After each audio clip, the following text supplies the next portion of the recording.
My beloved child, there are seasons in your life when everything seems so quiet that you begin to think, I have stopped moving. You look around and see other people making visible progress, reaching outcomes that can be named, crossing milestones that anyone can easily recognize. But when you look at yourself, you see only days passing in an even rhythm, as though your life were suspended in an in-between place where nothing remarkable is happening. Yet it is often in the place that appears to have the least movement that I do my deepest work. I do not begin by making you stand out in the sight of many. I begin by repairing the foundation that only you and I can truly see. For if I were to lift you up while the inside of you was still hollow, you would grow weary trying to sustain an image larger than the true weight of your soul. And if I let you move quickly while your inner life had not yet matured, you would easily mistake impatience for faith and impulsiveness for courage. So do not be too discouraged when today gives you little to talk about. Some seasons are not meant to display achievements, but to shape character.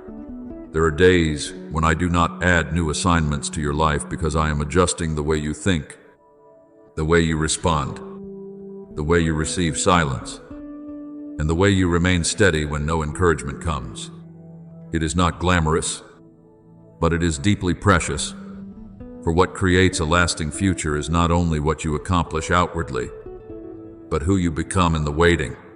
I know you have wondered why. After praying, striving, and guarding your heart, the results still seem slow to arrive. You have thought that perhaps I am testing you, or worse, that I have forgotten your cry. But, my child, there are prayers I do not answer by speeding things up. I answer them by taking you deeper. When you ask me to enlarge your life, I often begin by enlarging the capacity of your soul. When you ask me for greater opportunities, I often begin by teaching you to be faithful in the small things you once overlooked. For something great does not become a blessing simply because it is great. It becomes a blessing only when you have enough depth to carry it without losing your tenderness, enough wisdom to receive it without becoming proud, and enough peace to walk with it without being consumed by it. Many people notice only the moment when a field bursts into bloom, but I watch the long months when the seed lies hidden beneath the soil, quietly bearing pressure, quietly breaking open, quietly letting go of its former shape in preparation for new life. So it is with you. I am not wasting the season you are in. Every limitation, every disappointment, every long stretch of silence can become part of the work I am doing. As long as you do not rush to call it meaningless, what you are calling seeing nothing yet may in fact be the most important stage. Because it is there that I am teaching your roots to grow deep instead of merely causing your branches to spread wide. Do not think that I am present only when you feel strong. There are times when I am nearest to you, precisely when you feel strangely ordinary, when there is no emotional high. Nothing especially dramatic. Only a slight weariness, a few lingering questions, and a little waiting. People often expect me to appear in radiant moments, but I also love to work in the quiet rhythm of everyday life. There, you are less distracted by the need to prove something to anyone. There, I can show you motives you may not have seen before. Are you pursuing a desire out of obedience? Or because you want to prove that you are not behind? Are you longing to grow? Or are you simply impatient to be noticed? Do you truly want to be used by me? Or are you just weary because life does not yet look the way you imagined it would? I do not ask you these things to condemn you, but to help you live more honestly before me. For only when you dare to face what is true within you can you walk forward without straining. I do not want you to build your life with beautiful but fragile outer layers. I want to set you free from the need to always appear fine, always appear strong, always appear ready. I want you to learn a faith that can still stand, even on days when your heart is not burning brightly. For mature faith is not only the ability to speak with deep emotion, It is also the ability to keep choosing trust when everything feels so still that there is nothing left to hold on to except my word. So do not be quick to despise the slow days. Do not look down on small tasks, repeated responsibilities, quiet duties, or decisions that few people ever notice. Those very things are revealing who you are. When no one is watching, do you still hold on to integrity? When no one is applauding, do you still do what is right when the results have not yet come? Do you remain kind, tender-hearted, and patient with others? These are not random tests. This is how I build depth within you. And once that depth has been formed, you will no longer be so afraid of outward changes, because you will know that your foundation does not rest on favorable circumstances, but on a relationship that has been refined through many seasons. I want to bring you to a place where your peace no longer depends on whether today brings good news, whether anyone recognizes you, or whether things unfold according to plan. I want you to stand on something stronger than that. For the people I use over the long course are not always the loudest, the fastest, or the most noticeable, but often those who have learned to let me work deeply in the places no one sees. And when the right time comes, that invisible work will uphold every visible thing I place into your hands. You are living in a world that loves speed. People rush to conclusions, rush to find answers, rush after the next opportunity, and rush to measure worth by how busy they are. Over time, you can be drawn into that same rhythm and begin to think that slowing down means falling behind, that not seeing results yet means failure, or that pausing for a moment means you are losing something. But let me tell you this, there are times when what you need most is not more strength to run faster, but enough wisdom to slow down before me. For if your mind is spinning through hundreds of thoughts, and your soul is stretched thin by too many worries, it will be very hard for you to recognize the true path. Anxiety may keep you moving, but it does not always lead you to the right place. At times, you may think you are moving forward, when in reality, you are only circling inside your fear. That is why I sometimes allow you a season of slowing down, not to break your path, but to save you from driving yourself into exhaustion. Isaiah 30:15 reminds you that in quietness and trust shall be your strength. That kind of strength is not loud, but it endures. It does not make you flare up for a moment, but it keeps you from breaking on the long journey. I want you to learn that kind of strength. When I slow you down, many things within you become clearer. You begin to realize that you are tired not only because you have done too much, but also because you have carried too many assumptions. You will see that some burdens do not come from the work itself, but from the habit of always imagining the worst-case scenario. You will understand that a heavy heart is not always caused by heavy circumstances. Sometimes it is because you have allowed too many different voices to crowd into the place where my word alone should remain at the center. I do not want you to live in a constant state of being driven by fear.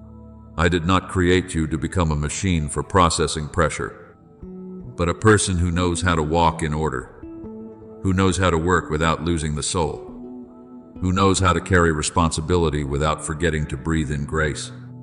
I am not against diligence, but I do stand against the kind of life that leaves you emptier the harder you try. There are people who do a great deal, yet become more drained within each day, and there are others who work from a soul that has been set back in order, so that whatever they touch carries clarity and peace. I am leading you into that second way of living. It may require you to let go of a few tasks, decline certain things, step away from pressures you created for yourself, and end a few races I never asked you to run. But that is not loss, it is freedom.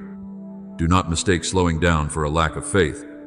Sometimes, it is the person with real faith who is willing to stop. The one who does not trust usually feels the need to grip everything tightly. control every possible path, and constantly remind themselves that if they do not take care of everything on their own, it will all fall apart. But the one who truly begins to trust me learns how to do their part and leave the rest in my hands. That does not make you passive. On the contrary, it makes your actions more precise. When your heart is no longer driven by fear, you will know what needs to be prioritized, what must be released, which words should be spoken, and when silence is wiser. I do not want you to wear yourself out chasing every possible road just because you are afraid of missing something. I want you to be clear-minded enough to recognize that not every field has been entrusted to you to cultivate. Some things are good, but not for this season.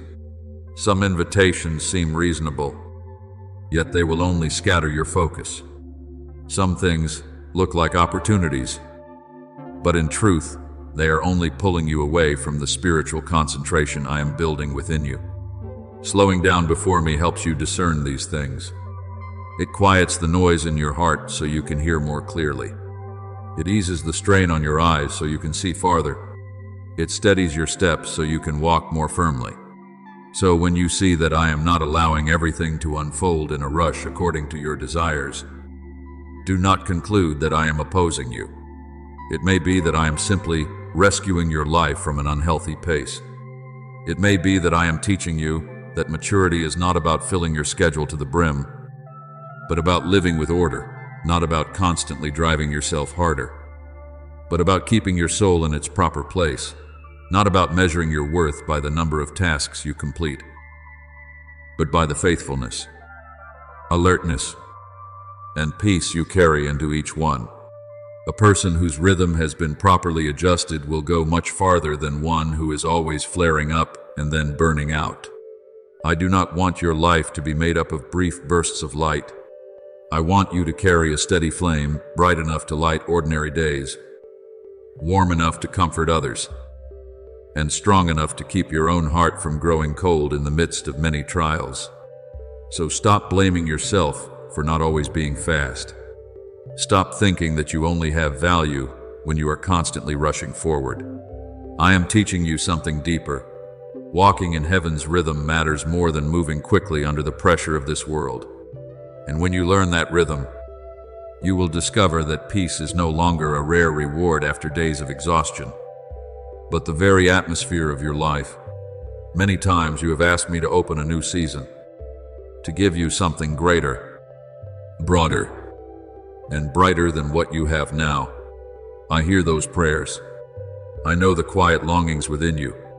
But, my child, my love is not revealed only in giving. My love is also revealed in preparing you so that you will not lose what you once asked for. There are people who receive something good but do not have the strength to sustain it. And so what should have become a blessing turns into a burden. Some receive greater responsibility but lose their peace. Some are given a wider place yet lose their gentleness. Some finally reach what they longed for, but because they have not yet been reshaped inwardly, they carry their old habits, old fears, and old immaturity into the new place.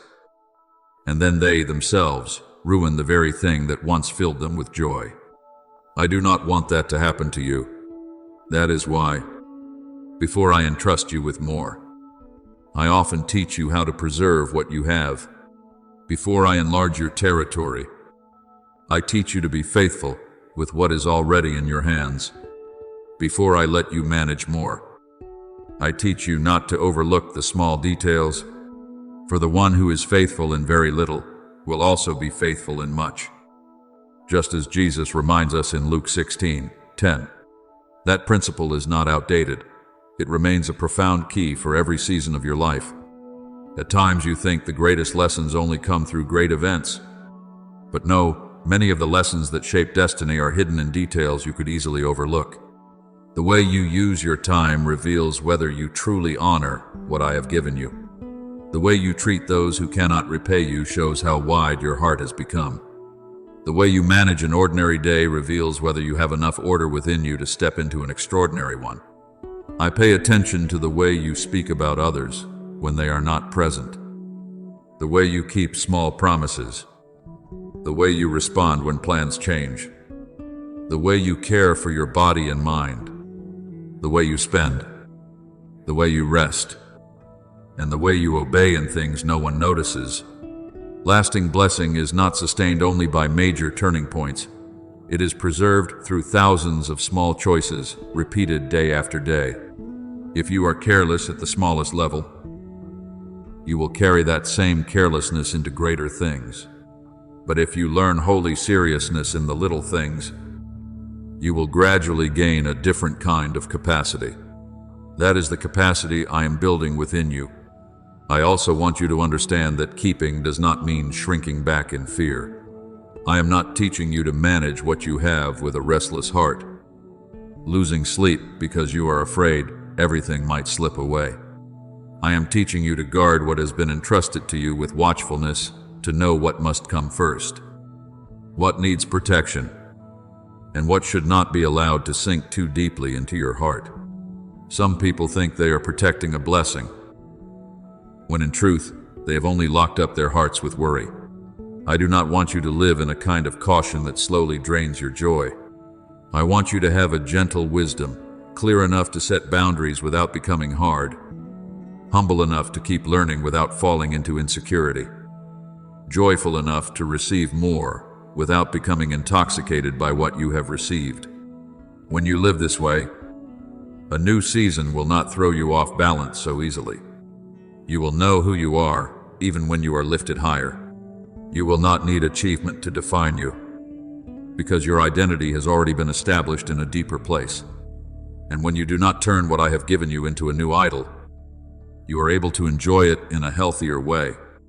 I do not give so that you may become bound. I give so that you may serve. Bear good fruit, and glorify my name through a life that is balanced, upright, and full of gratitude. So do not become frustrated when I allow you to learn perseverance, discipline, integrity, and self-control long before what you are longing for fully appears. I am not doing this to delay your joy, but to protect it. I do not want to give you a season of flourishing only to watch it wither because the roots were never strong enough. I am tending to the roots. I am teaching your hands to hold with care before they are asked to carry something greater. I am teaching your eyes to see blessing as a sacred responsibility, not as an ornament for the ego. When you understand this, you will stop asking, "Why not yet?" and begin asking, "What kind of person do I need to become in order to carry what God is about to entrust to me?" That second question will lead you into a deeper place. It will mature you even before the new season arrives. It will help you see that your journey with me is not only about longing to receive, but also about learning how to live in a way that is worthy of what has been received. And that is a beautiful journey, because on that road, you are not merely waiting for blessing to come. You are being transformed into someone who can carry that blessing with peace, purity, and lasting strength. There are people who want me to change the circumstances first, and then they promise they will live differently afterward. But many times, I choose to do the opposite. I begin within, because that is where every path of life is truly shaped. If your mind is still accustomed to chaos, you may step into a better environment and still live with the same confusion as before. If your heart is still ruled by shame, you may receive real love and still not believe you are worthy to welcome it. If your mouth is still trained to speak from fear, you may stand before beautiful opportunities and still bind yourself to dark expectations. So I do not only touch outcomes, I touch the way you see, the way you think, the way you use your words, and the way you guard your inner life through the ordinary days. For I know that a life set back in order does not begin with one explosive moment, but with steady adjustments at the roots.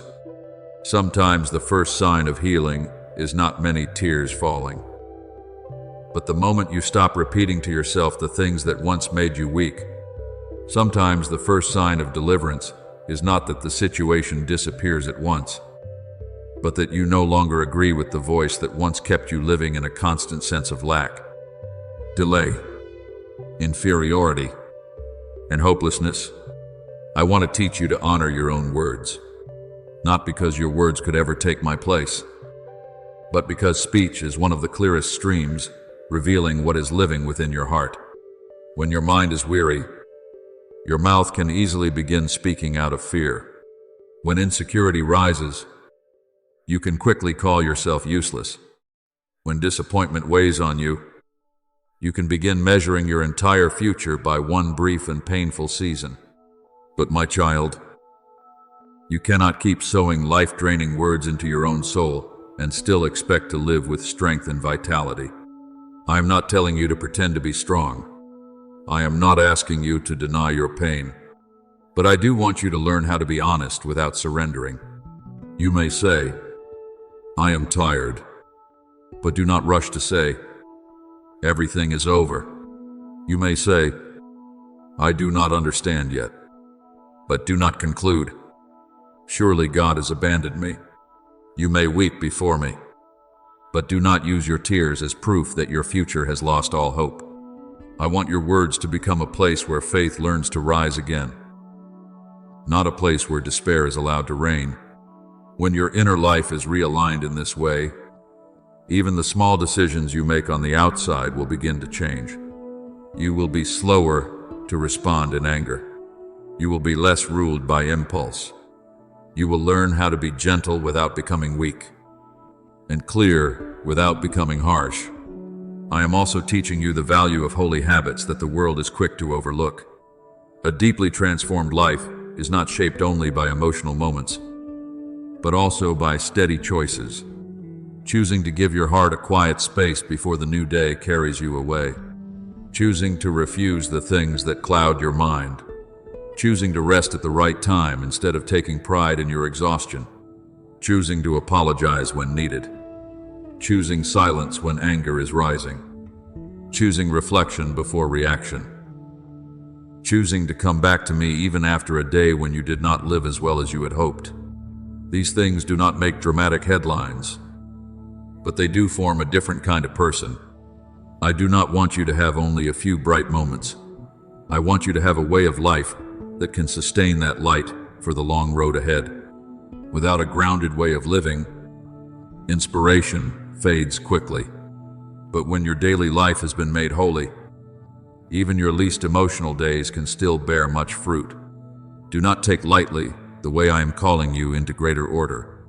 This order is not lifeless rule-keeping. It is the space where peace can remain, where faith can take root, and where your mind is no longer swept away by every noise around you. As I reshape what is within you, I will also soften the way you show up in the lives of others. You will no longer feel the need to win every conversation. You will feel less pressure to prove that you are right. You will learn how to listen without rushing to judge, how to love without controlling, how to support without turning yourself into the savior of someone else's life. For a life that is truly mature is not revealed only through prayer or reflection, but through the way you behave when you are misunderstood, the way you preserve your dignity when you are treated unfairly, and the way you refuse to let bitterness eat away at your heart. I do not want you to be strong only in spiritual spaces while remaining weak in your everyday relationships. I want this transformation to reach every part of who you are. And when that happens, you will see that my grace is not merely a beautiful idea, but a real power actively reordering your life from the inside out. Others will recognize it too, not only by what you say about me, but by the difference in the way you walk, the way you guard your peace, and the way you continue to live with kindness in the very places where you once only wanted to withdraw or resist. There will come a time when you look back and understand that I never made you wait in vain. The quiet seasons, the times you had to learn trust again, the stretches when your rhythm had to be adjusted, your inner life had to be cleared, and you had to practice being faithful with small things. None of these were detours. They were the path itself, For I am not concerned only with where you are going, I am also concerned with the condition of your soul when you arrive there. I want that when your season of blessing appears, you will not panic from surprise, tremble because you are unprepared, or lose yourself just because everything has finally changed. I want you to step into your blooming with a soul that has been trained to stand firm, so that your joy will not be fragile, your gratitude will not be shallow, and your influence will not last only for a moment. Some flowers bloom quickly but soon fade. Other trees take a long time to form. Yet once they are rooted, they can endure scorching sun, strong winds, and many changing seasons. I am making you into the second kind. It may not always feel comfortable, but it will give your life the endurance and character that only depth can produce. Do not think that the season of blooming I promised is merely about having more favorable circumstances.